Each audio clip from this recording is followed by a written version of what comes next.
It's Friday the 9th of August, and this is your Capital Economics Weekly Briefing.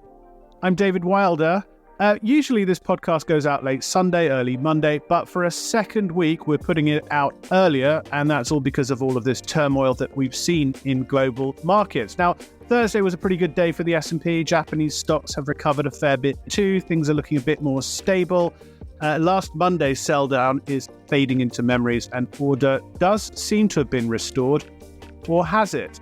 To find out, I'm joined by Stephen Brown, who's Deputy Chief North America Economist here at Capital Economics, and by Jonas Goltermann, our Deputy Chief Markets Economist. Hi, guys.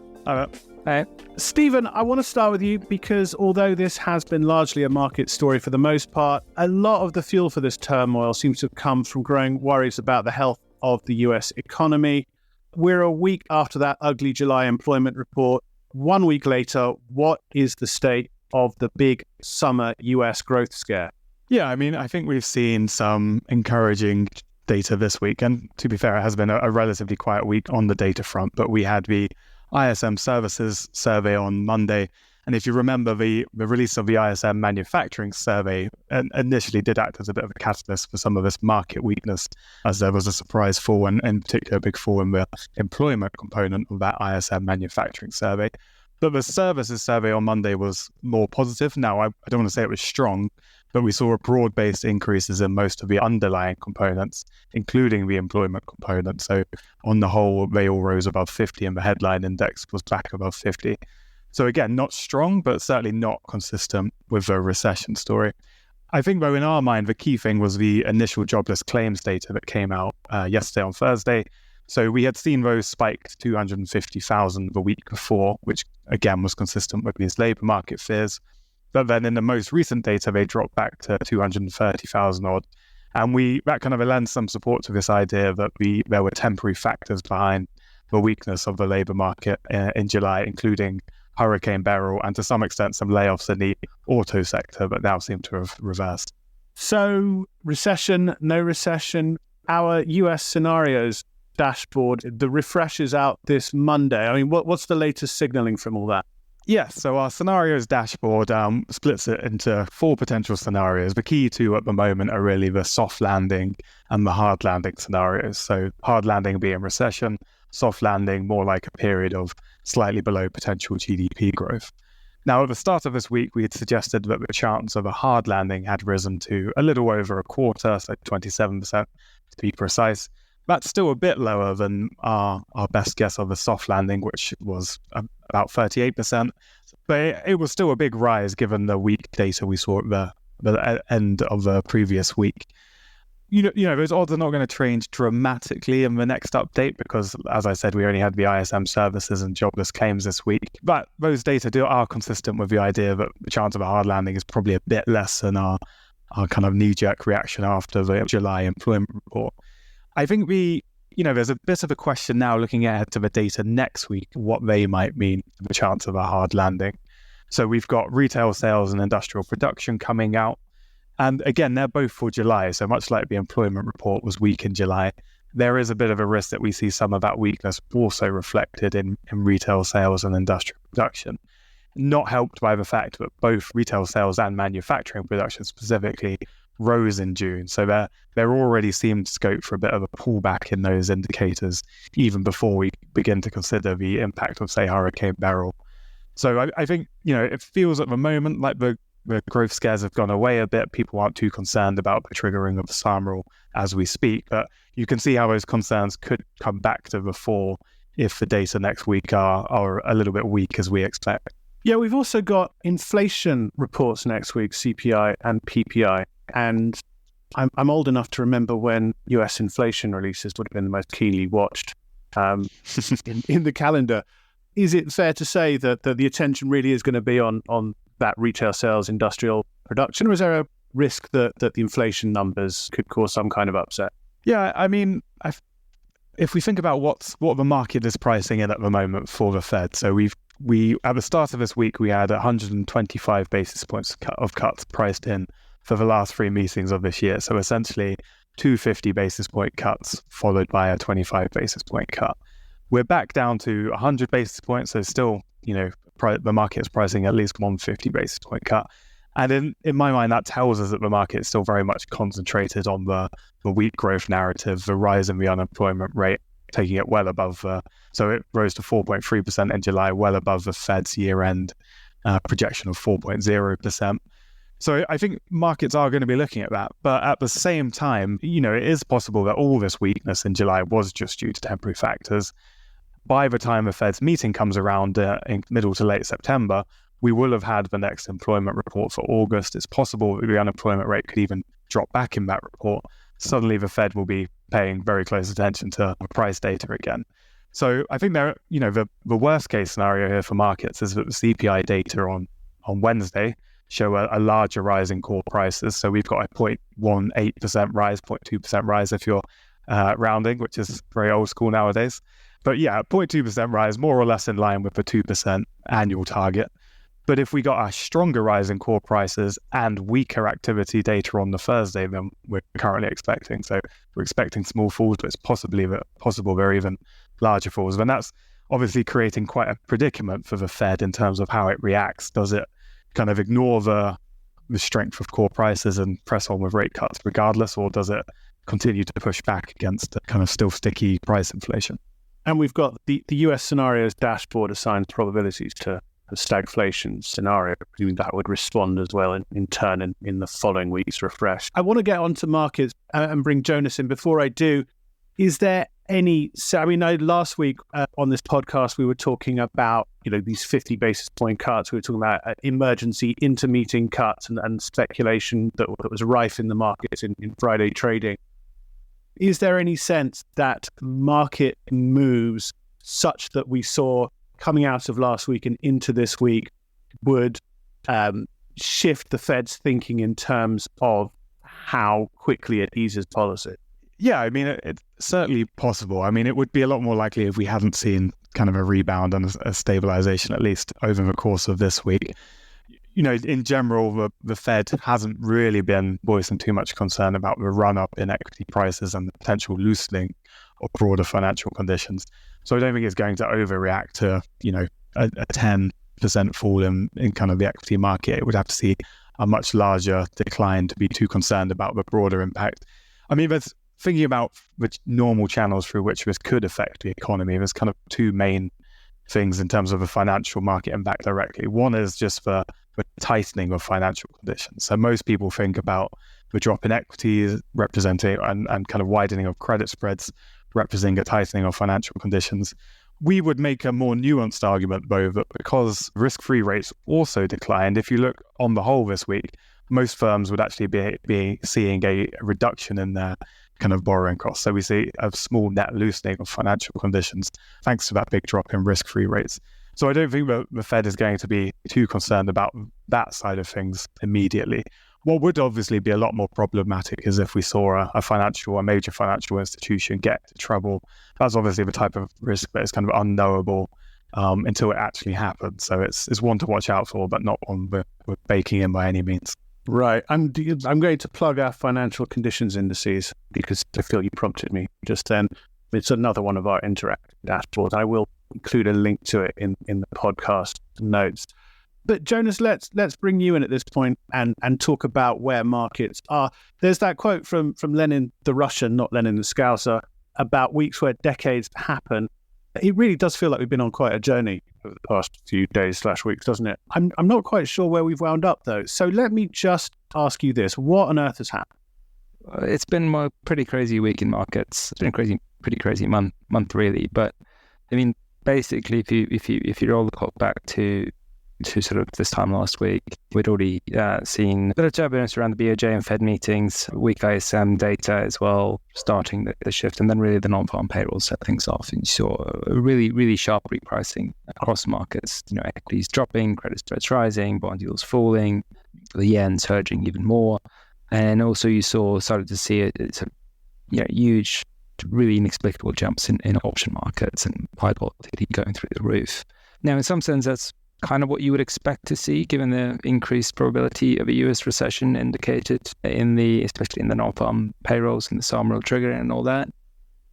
But I think some of these moves were really on a scale that is associated with not just a recession or an increased probability of recession, which is at the end of the day what all the data really say, but the sort of moves that you would see in a financial crisis. I'm thinking about, we saw a 50 basis point fall in the 2-year US Treasury yield in a couple of days, 10-day, single-day drop in in the main Japanese equity indices. VIX volatility index is often used as a sort of fear gauge, hitting 60 briefly on Monday. I mean, these are things that happen very, very rarely. And when they do, it's at times of a genuine sort of system level crisis, like back in 2008 or in March of 2020 during the early stages of the pandemic. And that, kind of obviously is overdone. And it's clearly not where we are right now, not even close. Maybe the economy is slowing a bit, but I don't see a crisis. We're certainly not in the crisis already. I don't think anyone's making that argument. So I think that points to a lot of the volatility we've seen being the result of really stretched positioning, leading to forced selling and creating a bit of a vicious circle in some markets. And we'd seen some of that earlier in July with the US big tech names, a short yen carry trade unwinding. But last week that kind of went into hyperdrive, I suppose, and spread more widely, including to options markets. And there's some similarities, I think, with what happened in option markets to back in January 2018, what was called the Volmageddon event, sort of option selling strategies blowing up and the VIX spiking to similarly extreme levels, without the backdrop being one of a widespread crisis in any sense. So it's one of those times when market mechanics take over, and it's less about sort of thought through a rational reassessment of the outlook, although obviously that has been going on as well. Then, as you say, we've seen stabilization over the course of that week, partial rebound in most asset markets, in particular after that jobless claim number yesterday that helped to improve the tone, which I think is consistent with the interpretation that a lot of this has been a sort of a mechanical event as much as anything else. So, I mean, basically to sum it up, I think two things can be true at the same time. One, the sell-off at the end of last week and early this week was an overreaction that can't be justified by a couple of poor data points. At the same time, the data, the data did have an important signal, and markets is right to take a signal from that. The balance of risks has shifted in a negative way, and that is going to be reflected in market prices. I don't think we're going to see a full unwind immediately. Until we get more news on the economic front. Yeah, so stabilization, but we're not back to where we were. You mentioned the VIX there. I mean, volatility is still higher than it was before this all kicked off. And looking globally, some things haven't come back. The Mexican peso, for example. So, are we now in an environment of heightened volatility? Did some things break here that won't get fixed? Or do you see further recovery? And I should note that we're recording this ahead of the US market open. Things do seem a bit calmer in Europe and Asia. I mean, I think it's going to take time for this, a bit more time for this all to settle down. The mechanical parts of the shock, it takes a bit longer for that to fully unwind. And I'm not sure you can get back all the way to the status quo ex ante in terms of how much sort of exuberance and risk appetite there was in some of these markets. I think the yen carry trade, for example, isn't going to make a sudden comeback because the underpinnings of that was sort of eroding already, and now you're going to have this massive, sell-off in the recent past. Risk managers are just not going to be particularly keen on restarting that particular trade again anytime soon, I don't think. But so we might see another couple of weeks of similarly choppy conditions. The rebound still feels a bit fragile. It might take a couple of months for things to fully settle down. I mean, at risk of stating the obvious, so much of this is going to come down to how the US data evolves over the next few weeks. If we get positive signals from the CPI and retail sales data next week, and of course jobless claims, which I believe is a weekly series. I guess it's now a sort of a weekly must watch for everybody in markets. If we get better news on that front, the rebound probably continues. If we tilt towards more, greater risk of recession, or even, as Stephen suggested, a rebound in inflation, the base effects there obviously are less helpful over the next few months. I think then we're in a different ballgame from what we've seen earlier in the year, and we'll end up with more turbulence. Then, of course, there's the US election, which is going to heat up further over the next few months, September, October, going into November.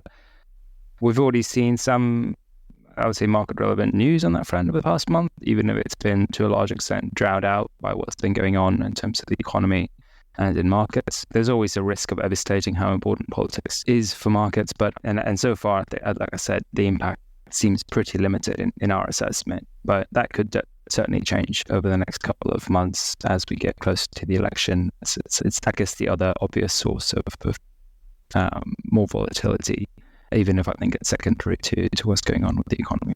And just to clarify, you take quite a dim view of this opinion that what we're seeing here is this unwinding carry trade involving the yen, and that's a process that has much further to run, and that means a lot more selling is on the way, right? Well, I think there's a lot of different opinions on that topic out there, and it's often, there's a lot of different definitions of what the carry trade is, and I think it's often overstated how important it is. At least if you think about it in a fairly narrow definition, which is what I would tend to do. I mean, I think it's a specific structure in which you borrow a lower yielding currency like the yen to buy currencies with higher yield. It could be dollars. The US Japan short-term rate differential is about 5% right now. It has been for a while.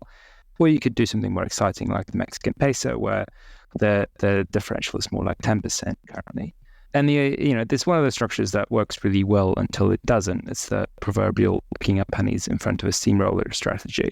And the carry trade has worked, exceptionally well over the past 2 or 3 years because interest rate differentials have been wide. The yen has weakened steadily. There has been a fair degree of volatility in FX markets, but nothing sort of, you haven't seen a recession or any sort of big structural shift. And the yen weakness has been almost sort of a self-reinforcing cycle where you see the carry trade works, so you do more carry trades and the yen weakens. And so, this narrow version of the carry trades become very popular and become very, very crowded as it turns out. And, over the past month or so, the steamroller has arrived. The underlying conditions have shifted, interest rates coming down in the US and elsewhere, the Bank of Japan becoming more hawkish, at least, by their own standards. And Japanese will send a pretty clear message with their intervention to buy yen back in early July that they've had enough of this for now.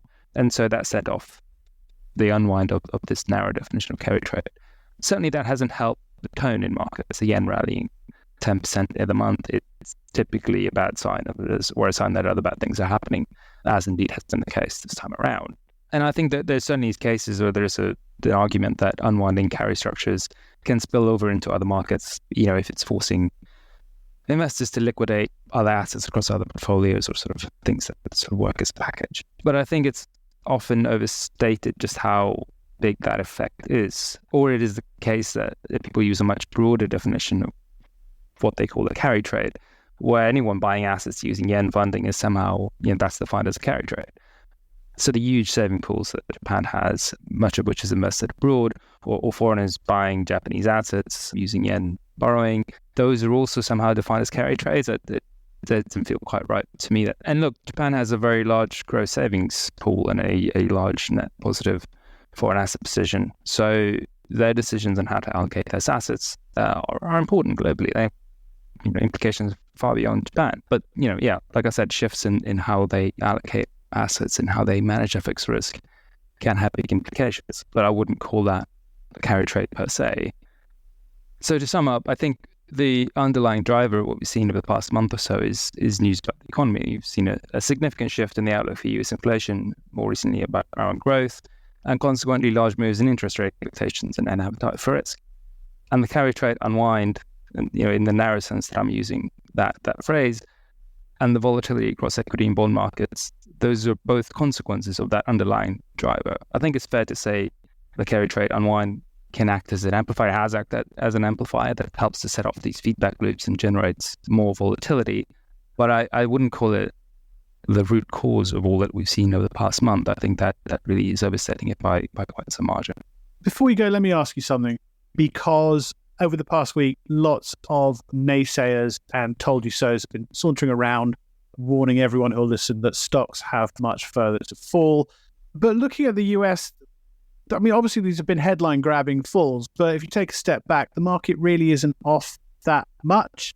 And in fact, it's still quite pricey, isn't it? So we've got this story about sort of considerable more upside in US equities. Is that still intact? So I think when it comes to the US stock market, you're right. You've seen a big sell-off. It was almost 10% correction at one point. About half of that has unwound now. That's sizable, but not the end of the world necessarily if the underlying trend is still intact. And I think we're still of the view that, if we get a soft landing and the Fed easing as inflation comes back to target, then we will see the S&P 500 rise to new heights with this sort of AI bubble narrative that dominated in Q2 and earlier on for the past bit more than a year now, as that trend reasserts itself. So I think we see this as a setback, but not a permanent one. We expect to see a full unwind of the recent sell-off, and even if that may take a bit of time, and then a continuation of that broader trend that we've seen since certainly the first half of the year. I think you can trace it back to sort of spring of 2023. And we're sticking to our end year target for the S&P 500 to hit 6,000 by the end of this year.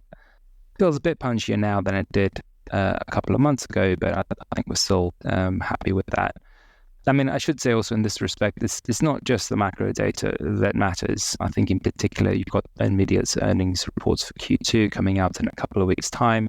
That is going to be a key test for the AI thesis. It really helped us set off the rally back in May. So we'll see if that happens again. And there's also US politics to consider that could become a problem for big tech with all the noise around antitrust and US-China tensions and so on. So look, I think it's fair to say we see more risks to our forecast than maybe a month or two ago when things were looking more rosy. But I think as a base case, our forecast still makes sense.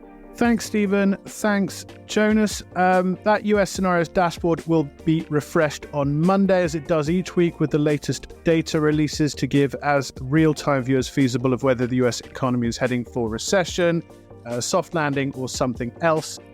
As I said, it's just one of a large and growing number of interactive proprietary measures of global macro and markets. It comes as part of a subscription to CE Advance, our premium platform, and includes access to the available underlying data.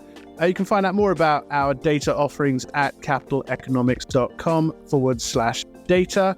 Look out for our coverage of that key US data this coming week. That's industrial production, inflation, and retail sales.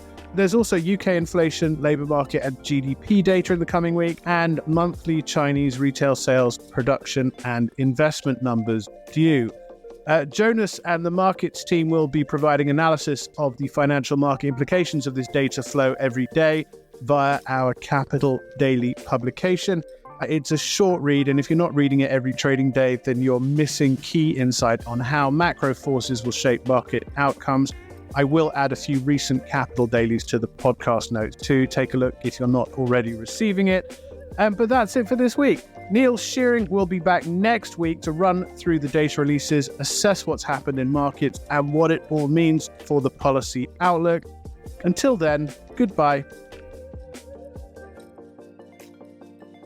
Whilst this podcast is provided with all reasonable skill and care, it comprises the subjective views of our economists. Furthermore, these views are not opinions, nor do they constitute investment or financial advice, or are they guarantees or reassurances to the expected results of any investment products or outcome. You should seek your own specific advice in relation to questions you may have. We will have no liability to you in relation to this podcast whatsoever.